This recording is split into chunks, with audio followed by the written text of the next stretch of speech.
Hey everybody, it's Scotty from Scotty's Record Shop with another artist profile. This time it's of a guy who's going into the Rock and Roll Hall of Fame. Well, we're in March of 2014 right now, so he'll be going in next month. And although I really like this artist, and have had, most of these albums have been in my collection since I was a kid, my question is why? But I'm going to make a separate video and he's asked the same question. He's kind of like, I don't get it. Why am I going into the Rock and Roll Hall of Fame? I'm going to make a separate video after this, I think, with my thoughts. I've been to the Rock and Roll Hall of Fame, and I have some connections a little bit. I'll get into that in another video, which I think I'll post after I post this one. But right now, we're going to do a quick artist profile of Cat Stevens, or as I should say, the artist formerly known as Cat Stevens, now... I can't say born again because I don't know when you switch to Islam what it's referred to as, but he's Yusuf Islam. So, and it's questionable whether he's going to even go to the Rock and Roll Hall of Fame. But another, as far as going there physically. Let's get into the stuff that I have by him. A little bit of a stack here. The first album is actually a collection of his first two LPs that was put out in the early 70s. These were both issued originally in '67, I believe. The first album was New Masters, and the second one was Matthew and Son. And these are on... I have a lot of albums that are like this. I have the first two Pink Floyd albums that were issued together, the first Amboy Dukes albums that were issued together. It was just at the time an easier way to get them. There's your label, your London, because Durham was distributed. You all know that. And each album in its entirety was put on a separate disc. So it's, other than the artwork, it's similar to having an easier way to get these early Cat Stevens LPs. I believe he took a break because he was sick. He had some illness or something. Before I get into that, though, this is an early comp of those two LPs. And again, it's on your Durham label. And this is a nice way to get that early stuff, a quick listen. Okay. A lot of these things, I'm not even going to attempt to butcher the names of these. Mono Bono Jokin. I don't know. I'm not even. 1970 for this LP. Like I said, he took a break, a couple-year break. I think he had some kind of an illness that knocked him out for quite some time. This is on the MCA label here in America. It's kind of the classic period. That early 70s period is classic. This is definitely a classic album. I've gone through a couple of copies of this. T for the Tillerman.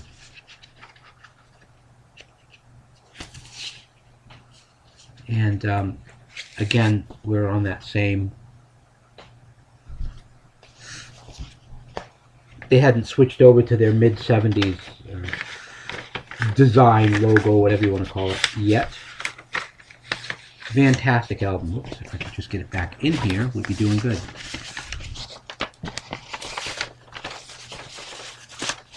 Okay. The cover on this was really trashed. But again, I've gone through a couple of copies of this, Teaser and the Firecat. I gotta get an upgrade. The vinyl's in great shape. The cover is just miserable. Again, this is his classic era, and nothing. Oh, this copy's actually on. Originally, this copy was on that tan A&M label. But this pressing's a little bit of a later pressing. Still 70s. It doesn't have a barcode. Okay, Catch Bullet 4. There you go for that LP. And we open her up. It's a gatefold as well. Has a lot of his work. And the inner sleeve. Kind of an interesting A&M inner sleeve. And this is your custom label on that one.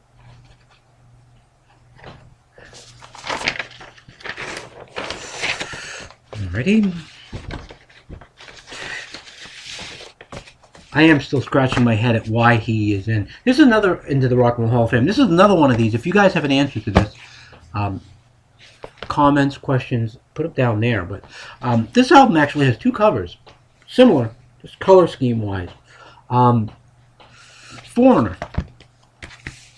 This one is not laminated or anything, but it's a blue cover.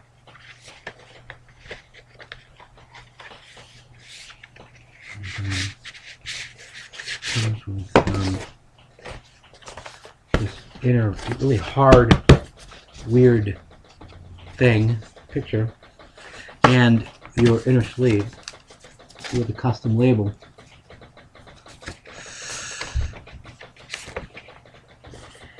And then you have a separate edition of the album, which similarly has this hard lyric thing, which we thought was kind of cool. Same label, but has a white cover. What else in here? What else float down in here? And a postcard, which I'm not sure originally came with the album or not, but there's a postcard. I think it did come with the album actually initially. But I don't understand why there were two different color schemes. From my memory, the albums are not different at all, and it's kind of weird, but nevertheless, there you go. If you got an answer for that, then let me know. Oops, let me fix something here. There we go. Okay. Buddha and the Chocolate... Buddha and the Chocolate Box. Interesting thing about this album is the title. He said he was on an airplane. He had a statue of Buddha on his lap and a box of chocolates, and he represented those two things as, you know, a very spiritual, you know, Buddha being a very spiritual thing, and chocolate being a very earthly pleasure. And he thought, what happens if this plane goes down and I die? I'm going to be caught between Buddha and the chocolate box. And he just thought, you know, between the worldly stuff that he loved and the spiritual, because he'd always been trying to be a spiritual individual. So that was how that came out, that title. Here's a greatest hits package. I kept this one because it's in shrink. It's a later pressing. It's got that, and it is early 70s, an early 80s pressing. It didn't have the A&M from the late 80s or mid 80s label. A great starting point if you want some Cat Stevens on vinyl and you just, I don't know. This album you can get in dollar bins. It's very easy to find, and it's a great album. Cat Stevens' greatest hits. Next one is Numbers. Great thing about this one is it's a kind of a die cut. This part right here is cut out. The picture comes out like that, and voila. There's your backside to that. And again, a custom label. Anything on both sides.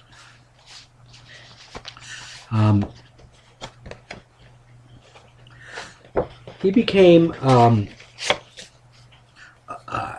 member of Islam, became a Muslim. Gotta get this thing on here. Oh yes, and this comes with a booklet too as well. You can see, I'm not going to show you the whole thing, but just a little booklet in there. And there's your, after you take the booklet out, that's what it looks like on the inside. I believe it was 77, 78 that he became a member of Islam, and he kind of lost his but desire, I guess, for the pop music world that he was such a part of for years, which is understandable, you know. I think it really kind of reflected in the music to a certain extent. But the next album we get from him, Gatefold.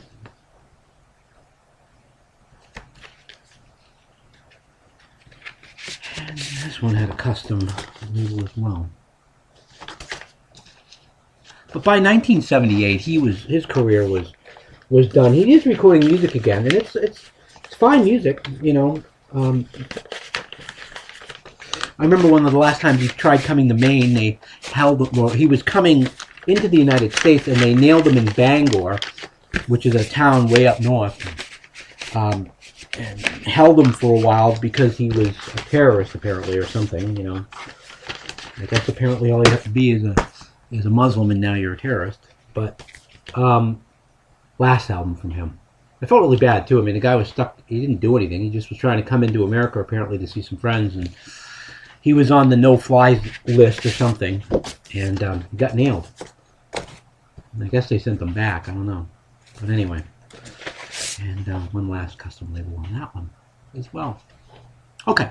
Well, anyway, hopefully I didn't take too much of your time. That's my look at what I have for Cat Stevens on vinyl anyway. So we'll wait and see if he shows up at the Rock and Roll Hall of Fame induction ceremony. Ought to be interesting. It'd be nice to see him and hear him play again. So, alrighty. Until next time, as always, thank you, though, for watching these silly things. I really do appreciate it. And thank you for subscribing. Until next time, peace and love.